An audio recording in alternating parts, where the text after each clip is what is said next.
Salam sejahtera, anda sedang menonton Awani Pagi bersama saya Naila Huda dan Afizi Azaman. Dan hari ini dan sepanjang beberapa minggu ini akan menjadi detik yang amat penting bagi tahun 2020 dan pastinya sejak COVID-19 melanda negara kerana kita menjangkakan sidang Dewan Rakyat Mesyuarat Ketiga Penggal Ketiga akan membuka tirai hari ini dan juga pembentangan Belanjawan 2021 pada 6 November Jumaat ini. Itulah yang dinanti-nantikan seluruh rakyat Malaysia untuk melihat apa agaknya sokongan dan bantuan yang mereka dapat dalam Belanjawan 2021 ini untuk bantu mereka bangkit semula pasca ataupun ketika kita masih lagi memerangi COVID-19 ini dan juga berdepan dengan krisis ekonomi. Dan banyak tumpuan yang kita akan fokus pada jam ini, sama ada Belanjawan 2021 dan juga dari aspek politik. Ramai yang mengatakan akan mengenepikan politik untuk sama-sama menjayakan Belanjawan 2021 dan juga isu-isu berhubung dengan COVID-19 kerana daripada 41 persoalan daripada ahli parlimen hari ini, 10 daripada soalan-soalan itu berhubung dengan isu COVID-19 saja. Jadi kita nak terus bersama dengan wartawan kami yang sudah bersedia dari Parlimen, Ridauddin Daud, untuk menceritakan situasi terkini di perkarangan parlimen dan juga apa tumpuan pada sidang Dewan Rakyat hari ini. Ridauddin, selamat pagi. Bagaimana situasi di sana pagi ini? Baik, selamat pagi Naila dan Afizi. Baik, saya sekarang berada di luar bangunan Parlimen, di mana boleh saya katakan di cuaca pagi yang agak cerah, sedikit panas dan juga cuaca yang boleh katakan keadaan yang langsung tidak sesak, tenang saja hari ini. Boleh dikatakan semuanya berjalan lancar pada hari ini, di mana ketika boleh dikatakan SOP COVID khususnya di antara yang dititik beratkan, di mana ketika kami mula-mula sampai untuk masuk ke sini, jika anda boleh lihat di belakang sini adalah pintu utama bangunan parlimen, kira-kira 500 meter di belakang sana sudah ada sekatan jalan raya dilakukan oleh polis dan antara perkara pertama yang ditanya, adakah anda semua sudah melakukan ujian saringan COVID-19? Dan itu sebenarnya indikasi yang menunjukkan bahawa sidang parlimen kali ini benar-benar menitik beratkan SOP, dan saya pasti bukan saja di luar, di dalam pasti akan berlaku segala penjarakan fizikal, segala SOP pasti akan dituruti di dalam, kerana biasanya sepanjang saya membuat liputan di parlimen sebelum ini memang akan ada beberapa pegawai yang sentiasa memantau pergerakan media dan juga pergerakan ahli-ahli parlimen. Jadi saya pasti SOP COVID yang boleh dikatakan direncanakan sebelum ini saya pasti akan diikut dengan sangat baik, dan boleh dikatakan mungkin saya boleh kongsikan sedikit latar belakang mesyuarat bagi takwil bagi penggal ketiga pada tahun ini, di mana ia bermula pada 18 Mei 2020, iaitu hanya satu hari melibatkan titah diraja yang di-Pertuan Agong Al-Sultan Abdullah Riayatuddin Al-Mustafa Billah Shah pada 18 Mei lepas. Dan kemudian ada mesyuarat kedua pada 13 Julai 2020 sehinggalah 27 Ogos 2020, iaitu selama 25 hari. Dan kali ini yang ketiga pada hari ini tanggal 2 November 2020 sehinggalah 15 Disember 2020. Persidangan akan berlangsung selama 27 hari, di mana persidangan yang paling panjang untuk tahun ini. Jadi seperti yang Naila katakan sebentar tadi, ya benar hari ini soalannya banyak berkisar kepada COVID-19, di mana memang kita masih lagi belum menang melawan penularan COVID-19, di mana kes juga semalam masih lagi mencatatkan angka 900 lebih, hampir daripada 4 angka, dan itu antara perkara-perkara yang akan ditanya pada sebentar lagi pada sidang yang dijangka bermula pada jam 10 pagi. Dan saya boleh kongsikan antara perkara lain yang dijangka akan dibahaskan dalam sidang parlimen pada penggal ini, pada waktu ini ialah menjelang mesyuarat ketiga. Antara yang akan dibincangkan dan dibahaskan, antara yang paling mencuri tumpuan tentunya usul percaya dan tidak percaya terhadap kepimpinan Perdana Menteri Tan Sri Muhyiddin Yassin yang sudah dibincangkan, sudah dikatakan sejak berbulan lepas, di mana sehingga kini masih lagi ada usaha-usaha untuk mempertikaikan atau mempersoalkan keabsahan kerajaan pimpinan Tan Sri Muhyiddin Yassin. Dan itu antara, saya fikir, saya jangkakan juga antara isu yang akan dibangkitkan dan saya pasti akan menjadi isu panas yang akan dibahaskan dengan, boleh dikatakan dengan agak panas. Dan antara lain tumpuan yang mungkin boleh saya kongsikan adalah Belanjawan 2021 yang akan dibentangkan pada Jumaat ini 6 November, di mana saya pasti rakyat Malaysia ramai ternanti-nanti dan tertunggu-tunggu apakah bantuan yang boleh diberikan kepada mereka, kerana semua tahu ramai yang terjejas akibat COVID-19, ada yang hilang kerja, perniagaan pula terjejas teruk. Kalau sebelum ini boleh dapat 500 ke 600 sehari, sekarang nak dapat 100 ke 200 pun agak sukar. Jadi perkara-perkara inilah yang akan memberikan tumpuan penuh rakyat kepada belanjawan yang akan diumumkan pada Jumaat ini. Dan antara lain adalah sejumlah 25 usul tidak percaya terhadap kepimpinan Tan Sri Muhyiddin Yassin sebagai Perdana Menteri telah dikemukakan oleh Dewan Rakyat. 2 usul percaya terhadap Tan Sri Muhyiddin Yassin turut tersenarai dalam aturan urusan mesyuarat. Mesyuarat kali ini akan dihadiri oleh 221 ahli parlimen sahaja, berikutan ahli parlimen Batu Sapi Datuk Liew Vui Kiong meninggal dunia pada 2 Oktober lalu. Dan boleh dikatakan kawalan keselamatan dan kawalan pencegahan COVID-19 semakin ketat apabila semua ahli parlimen dan juga media sekali, termasuk pegawai pengurusan dan petugas am wajib menjalani ujian COVID-19. Malah ahli parlimen dari Sabah pula perlu menjalani kuarantin 14 hari sebelum dibenarkan menghadiri persidangan. Jadi saya fikir itu antara yang memang benar-benar menunjukkan bahawa sidang parlimen kali ini memang benar-benar mengikut SOP dan memastikan bahawa penularan COVID-19 tidak bermula di parlimen. Jadi bagaimana Naila dan Afizi? Ya, Ridauddin, SOP COVID-19 itu kita menjangkakan mungkin lebih ketat pada sidang parlimen kali ini. Bagi pihak media pula, pengamal media, hanya saya difahamkan hanya media arus perdana saja diberikan akses untuk membawa laporan liputan langsung dari sidang parlimen. Jadi bagaimana SOP buat pengamal media bandingkan dengan pengalaman Ridauddin sebelum ini, lebih ketat dan juga berapa ramai agaknya media yang boleh kelihatan di sekitar parlimen setakat ini? Baik, betul Naila. Sebelum ini kalau saya hadir ke parlimen, biasanya sekatan di jalan raya hanyalah di belakang ini saja. Namun pada hari ini saya agak terkejut kerana lebih kurang 500 meter dari sini sudah ada sekatan jalan raya, dan perkara pertama yang ditanya adalah mahu ke mana, adakah dari media mana, dan itulah antara yang ditanya. Dan soalan seterusnya adalah adakah anda sudah menjalani ujian saringan COVID-19. Dan boleh saya kongsikan juga, saya sekarang berada di luar bangunan, rakan saya ada berada di dalam, dan di depan saya sini ada beberapa orang yang daripada portal yang memang tidak dibenarkan masuk ke dalam. Jadi boleh dikatakan SOP memang sangat-sangat diikuti. Antaranya kita sudah melepasi yang pertama, sudah ada sekatan jalan raya, dan kalau di depan tidak lepas, di belakang ini pasti tidak lepas. Biasanya kami hanya yang tidak dibenarkan untuk masuk boleh berada di luar bangunan parlimen saja. Dan memang itu memang diikuti, dan boleh katakan setiap setengah jam atau 1 jam akan ada polis yang lalu, dan mungkin akan ada yang antaranya yang menegur kami dan tanya kami dari media mana. Jadi kami hanya beritahu, dan boleh katakan memang SOP-nya agak ketat. Memang benar-benar mereka ingin pastikan bahawa penularan COVID-19 tidak berlaku di dalam bangunan parlimen. Naila. Ridauddin, kalau saya dapat lihat keadaan anda sekarang ini nampaknya semakin berpeluh-peluh, mungkin disebabkan oleh suhu di parlimen sekarang ini semakin panas disebabkan oleh beberapa perkara, belanjawan 2020 dan juga perkembangan politik tanah air negara. Jadi saya nak tahulah sekarang ini, dan bukan saya saja nak tahu, sebenarnya rakyat di seluruh negara ini nak tahu bagaimana Astro Awani akan melaporkan mengenai keadaan di parlimen itu kepada seluruh rakyat jelata bagi memastikan tiada yang terlepas dalam liputan daripada parlimen ini.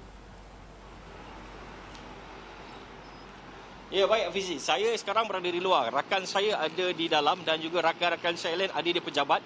Jadi pastinya setiap sidang, setiap apa yang dibicarakan pastinya kami akan rekod dan kami akan rangkumkan dalam semua platform Astro Awani.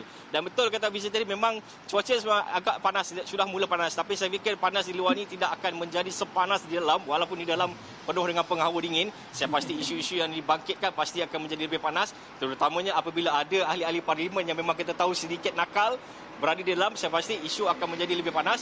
Jadi anda semua boleh ikuti di semua platform Astro Awani, sama ada di YouTube, Facebook, Astro Awani, Twitter, Astro Awani Saudara 501 dan juga YouTube kami. Semuanya ada di sana. Anda boleh ikut dan pastikan anda tidak akan tertinggal sikit pun tentang apa perkembangan situasi sidang parlimen pada hari ini, Hafizil.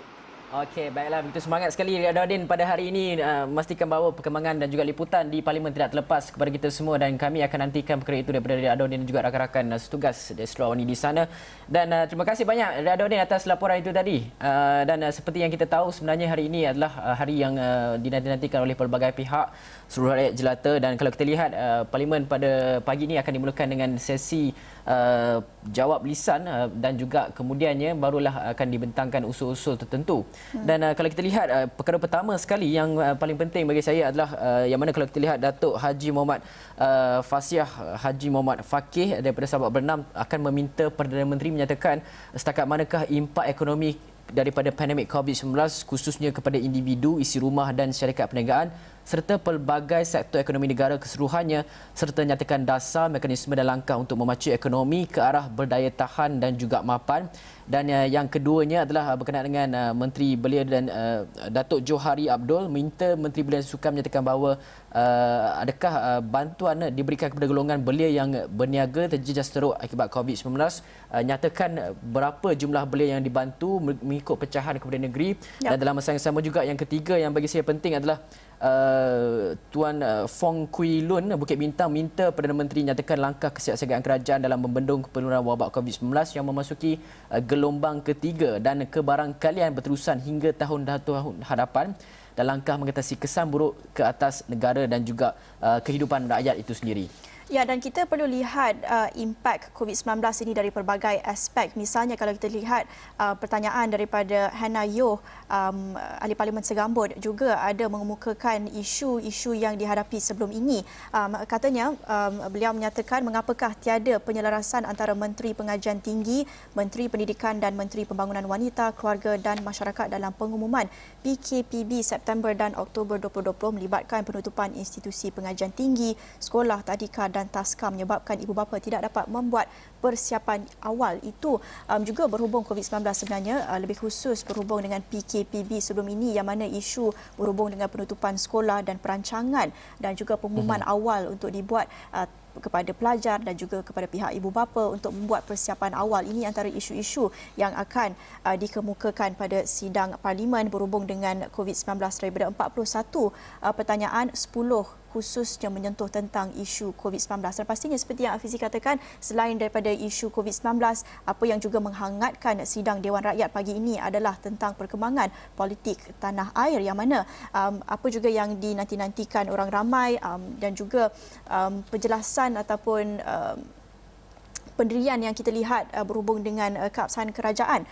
Kalau kita lihat sejumlah 25 usul tidak percaya terhadap kepimpinan Tan Sri Muhyiddin Yassin telah pun dikemukakan ahli Dewan Rakyat. Antaranya kalau kita lihat ini daripada Datuk Wira Haji Amiruddin Haji Hamzah, Ahli Parlimen Kubang Pasu, yang mencadangkan bahawa Dewan ini memberi kebenaran kepada ahli yang berhormat bagi kawasan Kubang Pasu untuk mencadangkan usul menurut Peraturan Mesyuarat 26-1 dalam Peraturan Mesyuarat Dewan Rakyat mengemukakan resolusi untuk membuat ketetapan bahawa Perdana Menteri Tan Sri Muhyiddin Yassin sebagai ahli yang berhormat paguh tidak mempunyai keyakinan majoriti ahli-ahli yang berhormat Dewan Rakyat. Dan ini hanya salah satu daripada 25 usul secara keseluruhannya, usul tidak percaya terhadap kepimpinan Tan Sri Muhyiddin Yassin. Tetapi dalam masa yang sama, kalau kita lihat juga satu lagi usul yang dikemukakan, ini pula daripada Dr. Nik Muhammad Zawawi, Haji Saleh daripada Pasir Putih, yang pula dalam masa yang sama mencadangkan bahawasanya Dewan ini mengambil ketetapan menyatakan kepercayaan penuh dan berikrar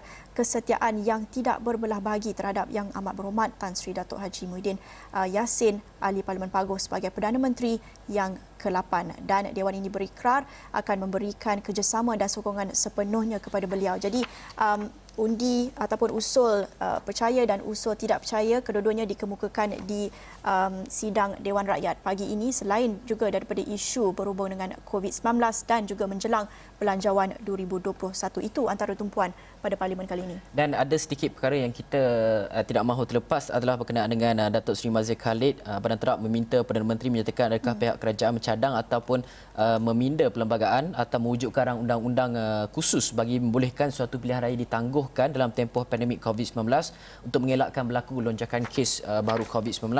Dan dalam masa yang sama juga berkenaan dengan tarikh RUU langkah-langkah sementara bagi mengurangkan kesan penyakit coronavirus COVID-19 2020 diwartakan dan juga tarikh buka kuasa. Mengapa pembuatan RUU ini mengambil masa yang begitu lama dan juga panjang, dan juga salah satu jawab lisan juga yang akan dikemukakan adalah berkenaan dengan isu dakwaan pelanggaran SOP COVID-19 oleh Menteri Komuniti Datuk Seri Menteri Komuniti itu sendiri. Okey, semua itu akan kami bawakan kepada anda berkenaan dengan segala yang berlaku di parlimen, dan kita akan bincangkan mengenai perkara itu bersama dengan pakar analisis politik sebentar saja lagi, tapi kita perlu berhenti rehat seketika, kembali selepas ini.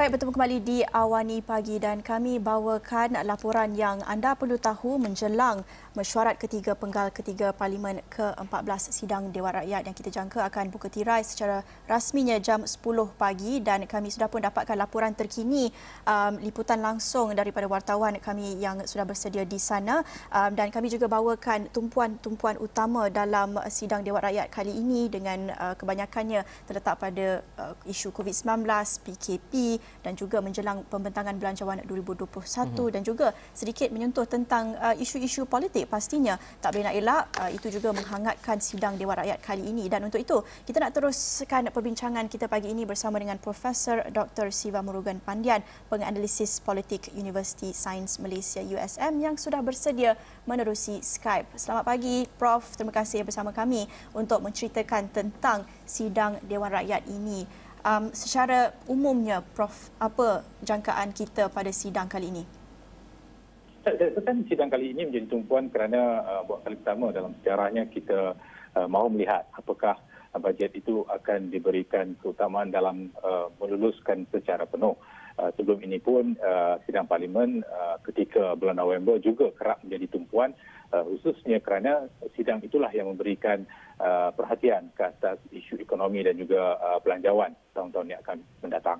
Jadi kali ini kita melihat apakah akan wujud naratif yang sama ataupun apakah tumpuan kepada bajet rakyat ataupun akan wujud persoalan tentang legitimasi politik kerajaan yang sedia ada. Ini merupakan dua perkara yang mungkin akan diangkat sepenuhnya sepanjang sidang Parlimen kali ini. Sidang Parlimen kali ini juga merupakan salah satu yang amat ketir bagi kerajaan kerana dijangka walaupun akan wujud pelbagai desakan dan juga tumpuan sejauh manakah ia mampu untuk memperlihatkan keyakinan dan kepercayaan kepada orang ramai di luar bahawa kerajaan ini tetap mempunyai legitimasinya dari segi politik dan juga dari segi moral.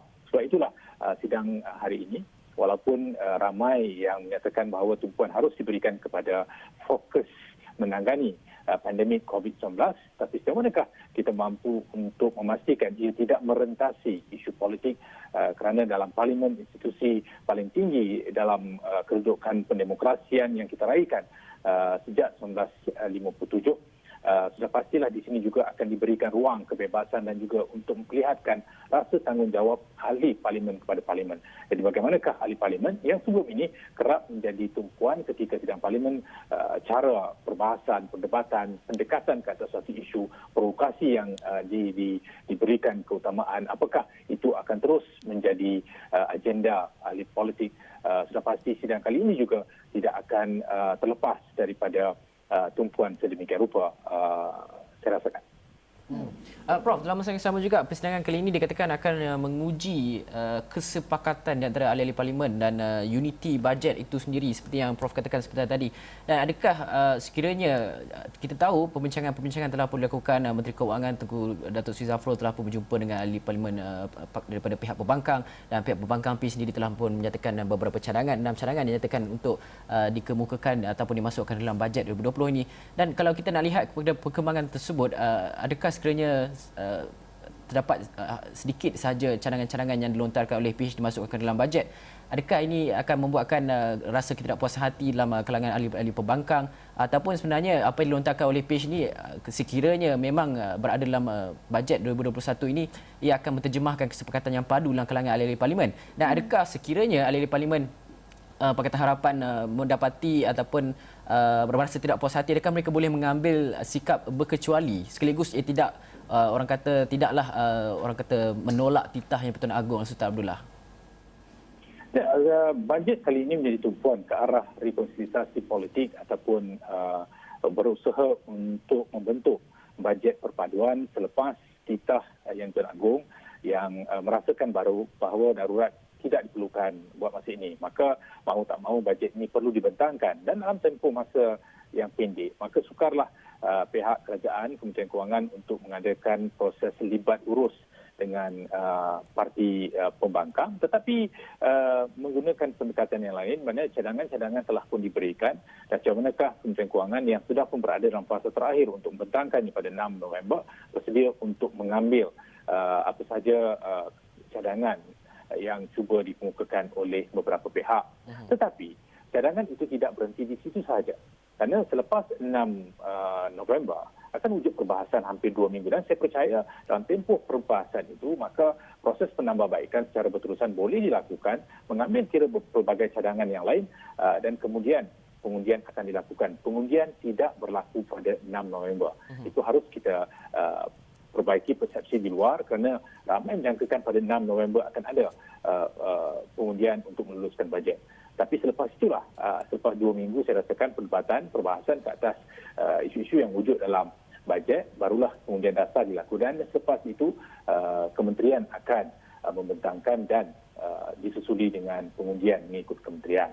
Dan saya percaya bahawa dalam kedudukan sekarang, bila ramai menjangkakan legitimasi politik menjadi suatu yang dominan, sudah pastilah kesefahaman politik penting supaya bajet itu tidak digagalkan. Wujud pelbagai naratif ataupun artikulasi di sebalik usaha untuk melihat bajet kali ini. Satu, apakah dengan memberikan kelulusan penuh itu akan mengukuhkan kedudukan Perdana Menteri yang dikatakan mempunyai 114 sokongan di dalam Parlimen ataupun apakah sudah berubah. Kedua, jika tidak disokong, apakah ini akan membawa kepada pembubaran Parlimen ataupun usaha setengah pihak yang membawa kepada kerajaan perpaduan. Jadi wujud pelbagai polemik ataupun dilema yang harus boleh kita halusi, teliti kerana dalam jangkaan kali ini yang harus diberikan tumpuan adalah untuk meratakan padang ekonomi dan waktu yang sama melicinkan struktur keselamatan kesihatan. Maka ahli parlimen dalam konteks sidang kali ini saya percaya harus memastikan bahawa ekonomi kesihatan tidak dipinggirkan ketika wujud percaturan politik. Dan bagi pembangkang, mungkin ini merupakan platform untuk melakukan ataupun memberikan cadangan penambahbaikan ke atas dokumen bajet yang sudah pun dibuat oleh Kementerian Kewangan. Malahan Menteri Kementerian Kewangan juga sudah berjumpa dengan pelbagai pihak dan saya rasakan cadangan-cadangan itu diambil kira dan barangkali sudah ada dalam bajet kali ini. Kerana bajet kali ini saya percaya merupakan bajet perpaduan COVID-19 yang akan berfokus kepada usaha menangani dan juga memastikan kita mampu untuk keluar daripada lingkaran kedudukan ekonomi hari ini di mana dikatakan sedang menyusut. Dan dalam konteks kali ini juga saya rasakan percaturan politik harus diredakan. Suhu sedang mendidih, menggelegak di mana ramai mahu mengambil kesempatan untuk terus menzahirkan percaturan persepsi ke atas kerajaan. Walhal ini masanya bagi ahli politik untuk memberikan tumpuan bagaimanakah masing-masing boleh melakukan rekonsilitasi politik di peringkat nasional, mungkin untuk melahirkan persefahaman politik, boleh bersetuju dalam tidak bersetuju, boleh mengenepikan ideologi fahaman politik buat seketika. Ini bukannya akan mengukuhkan kedudukan kerajaan, tapi ini akan membantu meredakan kegelisahan dan juga keresahan dalam kalangan rakyat yang mahu melihat bajet kali ini akan membantu mereka yang berada dalam kelas pertengahan, bawahan untuk keluar daripada kepompong desakan yang telah berlaku sejak Mac 2020.